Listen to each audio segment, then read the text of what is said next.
Hello students, good morning. You are watching English Guru, the Guru of English Grammar. Dear students, आज हम आपके लिए जो video बना रहे हैं इसमें हम वैसे ट्रिक एंड टिप्स की चर्चा करेंगे जो कि आपको क्या होता है, आप इंग्लिश ग्रामर पढ़ते हैं, बहुत अच्छे टीचर से पढ़े या कहीं भी पढ़े हो, बट होता क्या है कि पढ़े, नोट्स कॉपी बनाए, but at the time of solving problem होता है क्या भूल जाते हैं कि यार क्या मैं पढ़ा था, क्या यहाँ पे होना चाहिए। तो यहाँ पे मैं कुछ ग्रामर के जो रूल्स हैं उसे याद करने के कोई टिप्स बताऊंगा आपको कि किस तरीके से हम उसे पढ़ें कि वो हमें ऑटोमेटिक याद हो जाए, कि 4 बार रट्टा ना लगाना पड़े। और कुछ लोगों को ये लगता है कि इंग्लिश है जो रट्टा लगाने वाली चीज है, साइंस पढ़ते वहां पे थ्योरी पढ़े, मैथमेटिक्स पढ़े, रीजनिंग पढ़े, तो वहां पे क्या होता है, कंसेप्चुअल है, वहां पे कंसेप्ट है, तो हमें इजिली तरीके से इजी से याद हो जाता है, इजिली वो याद हो जाता है। लेकिन जो इंग्लिश है वो क्या सोचते हैं ऐसा कि ये रट्टा लगाने वाला सब्जेक्ट है, भैया यहाँ पे रट्टा ही लगाना पड़ेगा। ये जो आप धारणा बना लिए हैं कि भाई यही होगा कि इंग्लिश अगर करना है तो इंग्लिश में हमें रट्टा लगाने पड़ेंगे, इंग्लिश में टेंस के रूल हमें रट्टा लगा के याद होंगे, नारेशन के रूल रट्टा लगा के याद होंगे। तो ये जो प्रॉब्लम है ये शुरू से हम चलते हैं, जब से हम शुरू से पढ़ना शुरू किए तो क्या हुआ, वहां पे हमें कंसेप्ट नहीं दिया गया कि इंग्लिश में भी कंसेप्ट होते हैं। वहां पे सिर्फ पढ़ा दिया गया कि ये रूल लिख लो, इसे याद कर लो, उसके कंसेप्ट कुछ नहीं है। तो भैया वो तो आपकी किताब में भी लिखा होता है, हम तो किताब से भी देख करके वो चीज पढ़ लेते हैं। तो किताब से पढ़ लेना और किसी टीचर के पास जा करके उस चीज का कंसेप्ट सीखना, ये ज्यादा मैटर करता है। लेकिन ये सब दिमाग में ऐसा बैठा रखे कि नहीं, रीजनिंग में कंसेप्ट होता है, मैथमेटिक्स में कंसेप्ट होता है, साइंस में कंसेप्ट होता है, इंग्लिश में कोई कंसेप्ट नहीं है। बट ये भूल है कि आप सोचते हैं ऐसा कि इंग्लिश में कोई कंसेप्ट नहीं है, तो ये आपकी भूल है। इंग्लिश भी कंसेप्ट है। जो हम ग्रामर पढ़ते हैं, लैंग्वेज की बात छोड़ दीजिए, जब ग्रामर पे आते हैं तो ग्रामर में बिना कंसेप्ट के कुछ नहीं है, वहां पे भी कंसेप्ट है। बट डिपेंड करता है कि जो टीचर आपको पढ़ा रहे हैं वो किस तरीके से पढ़ा रहे हैं। अगर वो ऐसे पढ़ा रहे हैं कि भाई ये रूल लिखा है, हमने आपको बुक से याद किया, हम एक एज ए टीचर, हम एक टीचर है, हमने बुक से उठाया रूल, वो रूल हमने यहाँ पे बोर्ड पे लिख दिया, बोले याद कर लो, ऐसे होता है। तो ये आपको फिर वही होगी रट्टा लगाने वाली बात। अगर आप कंसेप्ट सीखते हैं, कोई भी रूल्स जो आप सीखते हैं, अगर उसके कंसेप्ट सीखते हैं तब आपको प्रॉब्लम नहीं होती, क्योंकि अब कंसेप्ट याद है कि नहीं ऐसे होता है, अगर ऐसा रहेगा तो ऐसा चीज होगा। लेकिन वहां पे वैसा नहीं बताया गया था, 2 रूल बता दिए गए थे।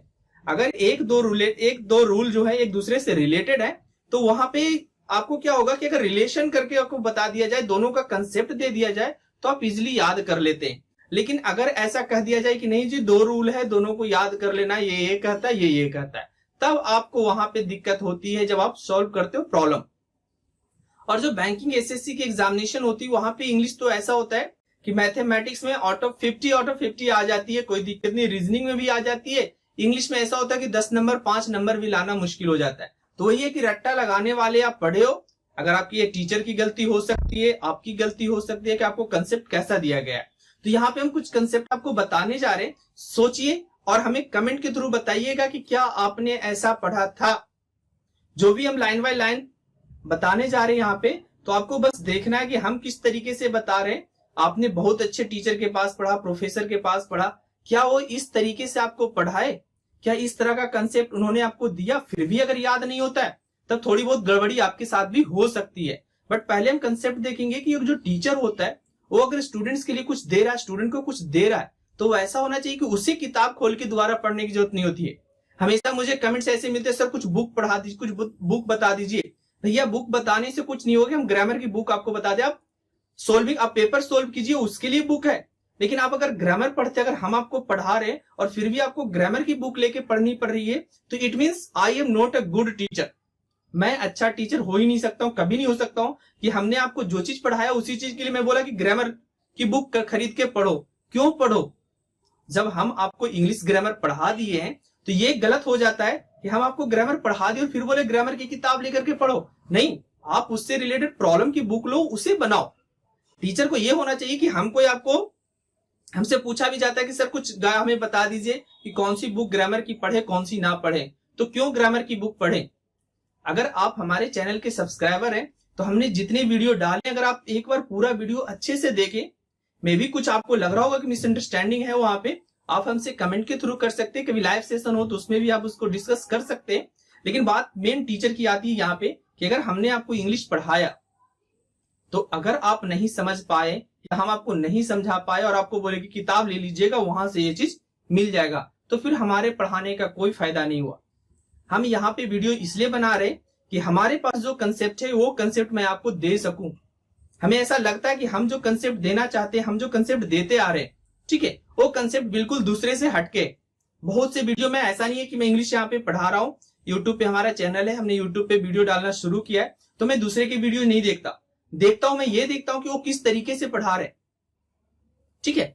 बट वही एक कंसेप्ट की प्रॉब्लम है कि वही रूल लिख करके बोर्ड पे लिख दिए, कहीं भी लिख दिया और आपको हम बता दिए कि देखिए ये नियम होता है और इसको इस तरीके से पढ़ना है, तब वो कंसेप्ट आपको नहीं दे रहा, वो आपको रूल दे रहा है। तो फिर बुक में भी रूल मिलता है, फिर कोचिंग जाने की जरूरत नहीं है, 5,000 10,000 रुपए देने की जरूरत नहीं है कि हम जाकर के 10,000 रुपया दें और फिर बोले कि वही किताब वाली चीज हमें पढ़नी है। हम जो पढ़ा दें बस वही फिक्स हो गया कि हमें बुक में सेम चीज नहीं पढ़ने पड़े। दूसरी चीज के लिए हम पढ़ सकते हैं, अगर हमने वॉइस आपको पढ़ा दिया तो वॉइस के लिए आपको कोई भी बुक देखने की जरूरत नहीं है। जितना हमने बताया एग्जाम पॉइंट्स ऑफ व्यू से उतना एनफ है, उससे ज्यादा एग्जाम्स में कहीं नहीं पूछ सकता। दिस इज आई थिंक ये बेहतरीन तरीका होगा एक टीचर के पढ़ाने का। तो डियर स्टूडेंट्स, अब समझ में आ गया होगा कि एक्चुअली में यहाँ पे भी कंसेप्ट है, इंग्लिश में भी कंसेप्ट है। अब देखेंगे कि 2-3 मैं आपको रूल्स बताने जा रहा हूं जो अगर आप एक बार देख ले तो हमेशा के लिए याद हो जाए। अब आप उसको कंपेयर कीजिएगा, कहीं आप पढ़े हैं तो उससे जरूर कंपेयर कीजिएगा कि वहां पे आपको क्या पढ़ाया गया। और हम एक सिंपल छोटा छोटा सा रूल 1-2 आपके साथ डिस्कस करना चाहते हैं कि आपने बोला कि सर इतना बड़ा लेक्चर तो आपने दे दिया, कुछ अपना डेमो दीजिए कि आप कैसे हमें समझाएंगे कोई नियम को, ठीक है। अगर कोई भी कंसेप्ट आपको नहीं समझ में आ रहा हो तो आप कमेंट के थ्रू हमें पूछिए। इन द नेक्स्ट वीडियो में कोशिश करूंगा कि उसे मैं अपने तरीके से आपके सामने लेकर आऊं। तो चलिए हम देखते हैं 1-2 कंसेप्ट की मैं आपको जो दे रहा हूं वो जरा देखेंगे। जरा देखिए, एक मैं यहाँ पे कंसेप्ट में आपको बताने जा रहा हूं डिग्री से। देखिए जरा डिग्री के बारे में, एक डिग्री में जो प्रॉब्लम ज्यादा आती है, हम लोग सबको पता है कि अगर हमें कंपैरेटिव डिग्री बनाना हो, अगर हमें कंपैरेटिव डिग्री बनाना होता है तो क्या करते हैं कि पॉजिटिव डिग्री में हम लोग ER लगा देते हैं, ठीक है, सिंगल सिलेबल वाले एडजेक्टिव में। लेकिन अगर एक से अधिक सिलेबल वाले एडजेक्टिव होते हैं तो उसमें मोर लगाते हैं, ठीक है, more plus positive degree, it means positive के पहले मोर लगा दिया जाता है, ये सबको पता है। अब देखिए कि कंपैरेटिव के बाद आता है क्या, देन। अब देखिए ये चीज आपको पता है कि CD देन होता है, लेकिन कुछ और एडजेक्टिव्स पढ़े होंगे जो अपने साथ टू लेता है, ये भी आपको पता है, जैसे जूनियर, सीनियर, एक्सटीरियर, पोस्टीरियर, जो भी हो इस तरीके से। तो आपने 2 रूल पढ़ा कि एक के साथ देन लगता है और एक के साथ, अब इसे कहते हैं लैटिन एडजेक्टिव। सीनियर जूनियर वाले जो होते हैं इसे बोलते हैं लैटिन एडजेक्टिव। तो अगर आपने पढ़ा कि एक के साथ देन लगता है नॉर्मली और जो लैटिन एडजेक्टिव्स होते हैं उनके साथ देन की जगह टू लगता है। तो देखिए यहाँ पे कंसेप्ट अगर आपका मिस जो हो गया वो देखिए जरा। देखिए जो इंग्लिश के कंपैरेटिव डिग्री होते हैं उसमें ER लगते हैं। ये थोड़ा देखिए कंसेप्ट वाली बात, यहाँ पे कंसेप्ट देखिए हम जरा थोड़ा कि ये जो ER वाली होती है ये होती है इंग्लिश वाली, ठीक है। ER वाला जो आपका एडजेक्टिव हो गया, जो कंपैरेटिव डिग्री बना वो हो गया इंग्लिश वाला।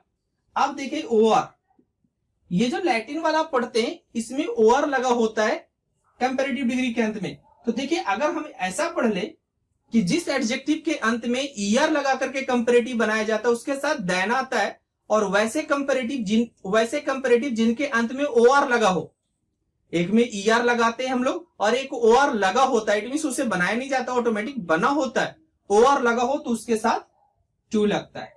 अब बताएं, हम ज्यादा डिटेल रूल भी नहीं बताए आपको, बस याद रखना ER और OR, ER तो देन और OR तो टू। आई थिंक कुछ आपको समझ में आ गया होगा, आई थिंक अच्छे से समझ में आ गया होगा, थोड़ा क्या अच्छे से कि ER वाला रहेगा अगर एडजेक्टिव तो देन आएगा और OR वाला रहेगा तो टू आएगा। और यही तो प्रॉब्लम आपको दिया जाता है, जूनियर देन लगा देता है, सीनियर देन लगा देता है। आपको पता चल गया कि OR वाला है तो टू आएगा, ER वाला रहता तो देन आता। चलिए एक आध और कंसेप्ट दिखाए मैं आपको। देखिए एक जरा, अगर थोड़ा सा बेसिक पे चले हम तो हम आ रहे प्रेजेंट कंटिन्यूअस कैसे पढ़े। जो हिंदी मीडियम वाले पहले उनकी थोड़ा देख ले, मैं हिंदी मीडियम वाले पढ़ते हैं जिस हिंदी वाक क्रिया के अंत में रहा है, रही है, रहे हैं लगा हो तो हम उसे प्रेजेंट कंटिन्यूअस टेंस कहते हैं, ठीक है। अगर मैं बोल दूं, एक हिंदी लिख दूं, मैं खड़ा हूं, मैं खड़ा हूं, आ गई दिक्कत यहां पे। अगर सेंटेंस आपको बोल दिया जाए कि मैं खड़ा हूं तो रहा रही तो आपका फेल हो जाएगा। तो ये होता है कंसेप्ट वाली बात कि आपने रट्टा लगाया रूल को कि रहा रही लगा रहेगा तो कंटिन्यूअस टेंस का यूज करेंगे, बट वो रट्टा काम नहीं आएगा। अगर हम आपको बताएं एक सिंपल सा रूल आपको प्रेजेंट कंटिन्यूअस का, करना क्या है आपको इतना याद रखना है, जो एक्शन बोलने के समय जारी हो, सेंटेंस मेरा सुन लीजिएगा अच्छे से, कंसेप्ट जो मेरा है, जो एक्शन बोलने के समय जारी हो, ऐसा नहीं कि बुक में नहीं लिखा होता है, बुक में लिखा होता है, ऐसा नहीं कि हम कहीं से ऊपर से तो पढ़ के आए नहीं, हम भी बुक ही पढ़े, बट उसे है कि अपने कंसेप्ट में एक तरीके से बताना। जो एक्शन बोलने के समय जारी हो कंटिन्यूअस टेंस होता है। कोई दिक्कत आई थिंक नहीं होना चाहिए, बस खत्म हो गई कहानी, इतना ही रूल है प्रेजेंट कंटिन्यूअस का। जो एक्शन बोलने के समय जारी हो, अब देखिए बोल रहा है मैं खड़ा हूं, क्या हो रहा है एक्शन, बोलने के समय एक्शन जारी है, आई एम स्टैंडिंग। क्लियर? तो आई थिंक आप समझ में आया होगा कि कंटिन्यूअस टेंस क्या होता है, रहा रही वाला फेल हो जाएगा फिर वहां पे। अब चले देखिए ये जो कंसेप्ट आपको मैं बताऊं आपको प्रीपोजिशन से रिलेटेड, देखिए जरा, ये तो आई थिंक मिस कंसेप्ट भी सबके पास बहुत होगा, एमंग और बिटवीन।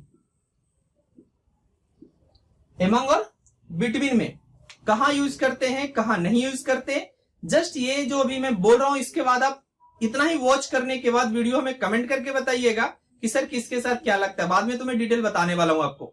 तो डियर स्टूडेंट्स देखिए एक और जरा कंसेप्ट हमारा कि बिटवीन और एमंग कैसे पढ़े हम, 2 के लिए और 3 प्लस के लिए। सबको पता है कि अगर 2 आएगा तो जैसे अगर लिख दे हम कि divide this mango between Ram and Shyam, ठीक है, ये हमें पता है कि जब 2 आए तो हमने बिटवीन का यूज किया। अगर 3 या 3 से ज्यादा आ जाए, जैसे लिख दे 4 divide this mango among 4 boys, ठीक है, ये कंसेप्ट आपको पता है। लेकिन एक और कंसेप्ट आपको छूट गया कि अगर 4 बॉयज के जगह अगर 4 बॉयज के नाम दे दिए जाए, इट मीन 4 लड़के के नाम दे दिया जाए, तब क्या यूज होगा। जैसे अगर हम लिख दे इसे डिवाइड दिस मैंगो, अभी यहां पे मैं क्वेश्चन मार्क लगा रहा हूं, राम श्याम मोहन एंड सोहन, सोहन, क्लियर। अब यहां पे आपको लगाना है प्रीपोजिशन फिल करनी, तो कौन सा प्रीपोजिशन फिल होगा। अब देखिए अगर हमने देखा ऐसे नॉर्मली कि भाई 3 से अधिक है, तो देखिए कि 3 से अधिक है तो यहाँ पे अमंग आ जाएगा। अगर आप अमंग लगा रहे हैं तो ये गलत लगा रहे हैं, क्योंकि कंसेप्ट आपका यहीं तक है सीमित। क्योंकि कंसेप्ट में अगर आपको ऐसा बताया गया है, क्योंकि ये रूल लिखा है, ये कंसेप्ट नहीं है सॉरी, ये आपके बुक में रूल लिखा है कि 2 के लिए हम लोग बिटवीन का यूज करते हैं और 2 से अधिक के लिए हम लोग अमंग का यूज करते हैं। लेकिन वहां पे डिटेल आपको ये नहीं बताया गया कि किस फॉर्म में रहेगा, किस तरीके से रह सकता है, किस तरीके से दिया जा सकता है। तो यही आपको दिक्कत होता है यहाँ पे कि यहाँ पे क्या आएगा क्वेश्चन मार्क की जगह। अब समझ में आ गया होगा कि जब नॉर्मली ऐसे दिया जाए, it means plural countable noun दे दिया जाता है, तब हम अमंग का यूज करते हैं। और अगर उसी प्लूरल काउंटेबल नाउन को सेपरेट सेपरेट इट मींस सभी को डिनोट कर दिया जाए, सभी को एक्सप्रेस कर दिया जाए, जैसे यहाँ पे हमने राम को भी लिख दिया, श्याम को, मोहन को और सोहन को, अगर इस तरीके से कितना भी अधिक लिख दिया गया हो तो सिर्फ और सिर्फ बिटवीन यूज होता है। देखिए अभी ये कंसेप्ट, ये भी मेरा भी अभी अधूरा कंसेप्ट है, अभी और देखेंगे इसे डीप में। क्या देखना है, एक तो हमें देखना है कि बिटवीन हमें यहाँ पे लगा दिए। अब दूसरा थोड़ा सा बिटवीन से रिलेटेड रूल आपको हम बताए कि बिटवीन का यूज हम तभी करते हैं जब इसके साथ एंड लगा होता है। देखें कि बिटवीन के साथ क्या आता है, एंड आता है। आपको यह भी याद रखना होगा कि बिटवीन के साथ एंड आता है। तो अब ये यहाँ पे देखते हैं कि अगर एंड लगा है तो अमंग कैसे होगा, क्योंकि अमंग के साथ बिटवीन एंड का यूज नहीं होता है। तो ये होता है कंसेप्ट। आई थिंक कि इस तरह से अगर आपको पढ़ाया जाए तो आई डोंट थिंक कि आपको कहीं और जाने की जरूरत, या सेम चीज जो आपने लेक्चर जो आपने क्लास में अटेंड किया, जो टीचर आपको पढ़ाए, ट्यूशन दिए, उसके बाद आपको सेम चीज बुक में देखने की जरूरत नहीं पड़ेगी। अगर ऐसा पड़ता है तो समझ लीजिए कि आपके टीचर में कुछ फॉल्ट है, और अगर वो इस तरीके से कंसेप्ट दे देते फिर भी अगर आप कुछ ना सीख पा रहे तो थोड़ी सी प्रॉब्लम आपके साथ भी हो सकती है। तो डियर स्टूडेंट्स, ये था मेरा कंसेप्चुअल तरीका पढ़ाने का। और जितने सारे वीडियो पढ़े हैं जो भी कॉमन एरर के, अभी मैं 2 वीडियो आई थिंक कि सीजीएल के लिए डाला हूं, आप वहां पे जाके देखें कि मैं किस तरीके से और कॉमन एरर को डिस्क्राइब कर रहा हूं कि एरर यहाँ पे है, बट इसके अतिरिक्त आपको कहाँ कहाँ दिया जा सकता है, मैंने सारे वहां पे कंसेप्ट के थ्रू देने की कोशिश की है। और डियर स्टूडेंट्स, अगर आपको ऐसा लगता है कि आप जो यहाँ पे चैनल पे फर्स्ट बार आए तो आपको अच्छा लगा हो, तो फ्रेंड्स अगर आप हमारे चैनल के लिए नए हैं तो शेयर कीजिए, सब्सक्राइब कीजिए और लाइक करना बिल्कुल मत भूलिए। अगर आपको अच्छा लग रहा हो तो लाइक जरूर कीजिए, अपने दोस्तों को बताइए कि यहाँ पे जाइए, इस चैनल पे जाइए और यहाँ पे आपको कंसेप्चुअल तरीके से इंग्लिश सिखाया जाता है, ना कि सिर्फ रट्टा वही जो सेम रूल्स बुक में लिखे, अगर वही रूल लिख दे हम तो हमारा पढ़ाने का कोई फायदा नहीं। मैं बात शुरू में बोल चुका हूँ कि अगर बुक वाली चीज मैं आपको बताऊं तो वो तरीका अच्छा नहीं होगा। तो आई थिंक 2-3 में जो आपको कंसेप्चुअल तरीका बताया कि इस तरीके से अगर पढ़ा जाए तो इंग्लिश भी इजी हो जाएगा, लाइक मैथ, लाइक रीजनिंग। ये सब सोचते हैं कि मैथ आसान हो जाता है, रीजनिंग आसान होता है। तो डियर स्टूडेंट, ज्यादा लंबा ना करते हुए आज के लिए बस इतना ही, और जाते जाते बोलना चाहूंगा सब्सक्राइब करना बिल्कुल मत भूलिए हमारे चैनल को, अगर आप हमारे चैनल के लिए नए हैं। Thank you for watching English Guru.